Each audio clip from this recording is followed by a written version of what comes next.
Guilt is hard for you to accept. But unhappiness is more common than happiness. Who told you you should be happy? You've come to an age where you must grow up and be responsible about such things. When I was your age, I had many friends. All are dead.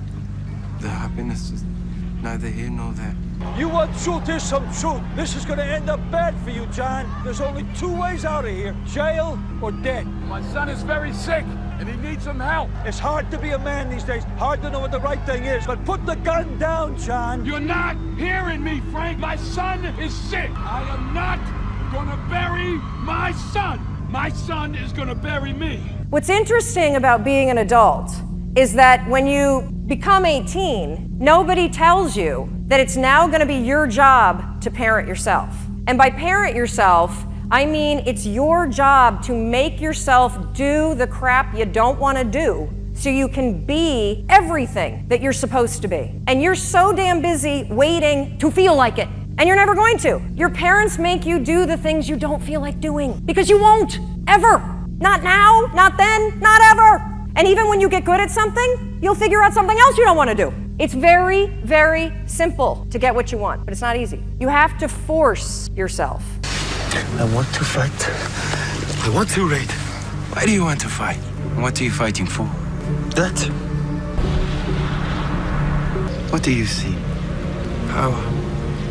The power of a king. Power is always dangerous.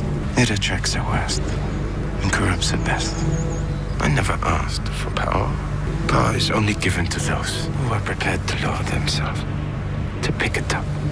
Doubt is such a strange thing. There'll be times where you succeed and there are times that you fail. Wasting your time doubting whether you're going to be successful or not is pointless. It is. I mean, you just put one foot in front of the other, you control what you can't control, and then you see what the outcome is, right? If you win, great. You're going to have to wake up the next day and do the journey over again. If you lose, it sucks, but you're going to have to wake up the next day and do the journey all over again anyway.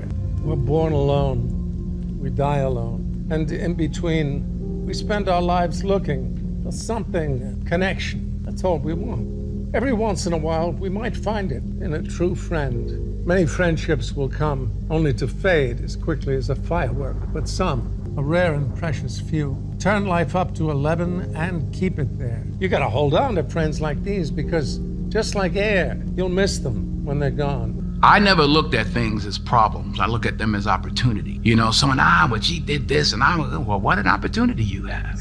Yeah, well, the world, you know, because they said this and CNN said that. Yeah, well, what an opportunity you have to make a difference. Because you never know who's watching. Live your life the way that you want to leave your life. If you had 90 days to live, how many of you will make some radical changes in your life?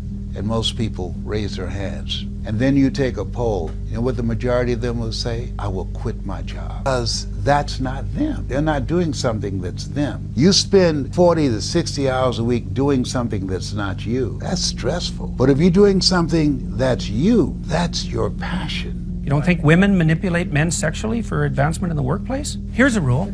How about no makeup in the workplace? Why would that be a rule? Why should you wear makeup in the workplace? Isn't that sexually provocative? No. It's not? No. Well, what is it then? Why do you make your lips red? Because they turn red during sexual arousal. Why do you put rouge on your cheeks? Same reason. I became obsessed with being the baddest God ever created. Am I that? I don't care. I believe it. And I was trying to tell him, once you become obsessed with something, obsessed, it's okay to be unbalanced for a while. It's okay. Don't be all this stuff people say, you gotta be balanced. To be the best in the world at what you do, the best at what you do, you have to be unbalanced to find every bit energy and strength that you have to pull it off. Then you get balanced once you become great. And then you help other people become better from you being the best in the world. God, so to speak, has called us out for something far greater than mere happiness.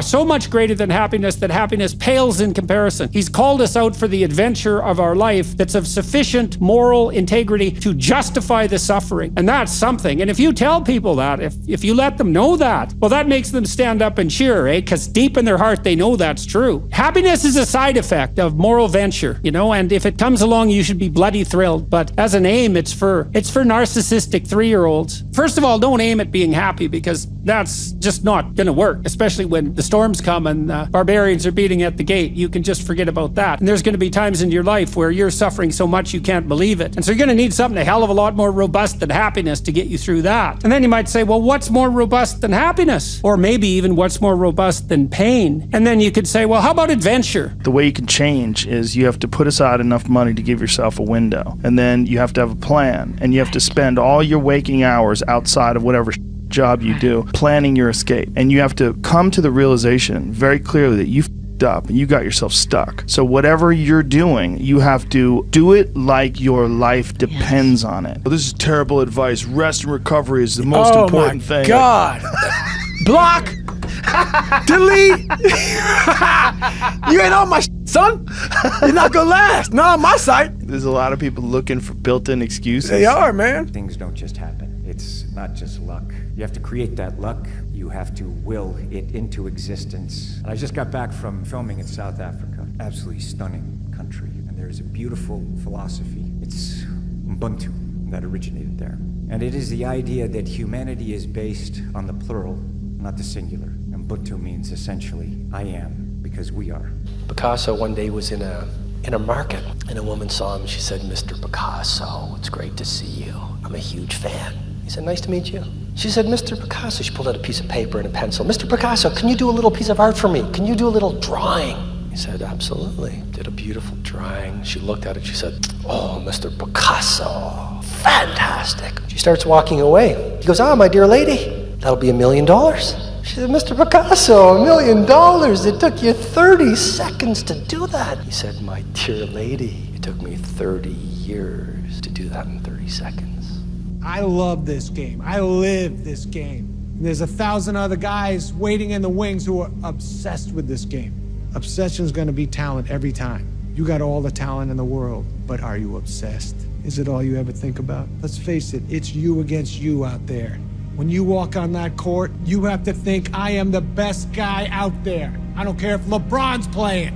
Never back down. We're never gonna get it right. It's never gonna be perfect. Facts. We're never gonna walk on a straight line. We're still gonna trip. We're still gonna fall. But if we can continue to be better than we were the day before, the week before, then we're doing our job. There's a saying, when the devil ignores you, then you know you're doing something wrong.